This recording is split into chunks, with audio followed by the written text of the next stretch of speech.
Friends, welcome to Cinipuram. நம்ம தனுஷ் கொடி படத்தோட சக்ஸஸ்னால இப்போ ரொம்பவே ஹாப்பியாக இருக்காரு. அடுத்து கௌதம் மேனன் டைரக்ஷனில் என்னை நோக்கி பாயும் தோட்டா படத்தில் நடிச்சிட்டு இருக்காரு தனுஷ். இந்த படத்தோட ஷூட்டிங் ஏற்கனவே 85% கம்ப்ளீட் ஆயிடுச்சு. இந்த படத்தோட மியூசிக் டைரக்டர் யாருன்னு இன்னும் கௌதம் மேனன் அனௌன்ஸ் பண்ணவே இல்லை. இப்போ தனுஷ் ஃபேன்ஸ்லாம் ஈகராக வெயிட் பண்ணிட்டு இருக்கிற இந்த படத்தோட ஃபர்ஸ்ட் லுக்கை இன்னைக்கு ஈவினிங் 6:30 மணிக்கு ரிலீஸ் பண்ண போகிறாங்க. படத்தோட டைட்டிலுக்கு ஏற்ற மாதிரி ஃபர்ஸ்ட் லுக்கும் செம்ம மாசாக இருக்கும்னு நம்பலாம்.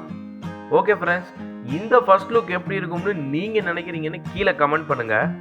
இந்த வீடியோ உங்களுக்கு பிடிச்சிருந்தா லைக் பண்ணுங்கள், மறக்காமல் நம்ம சேனலை சப்ஸ்கிரைப் பண்ணுங்கள். நன்றி.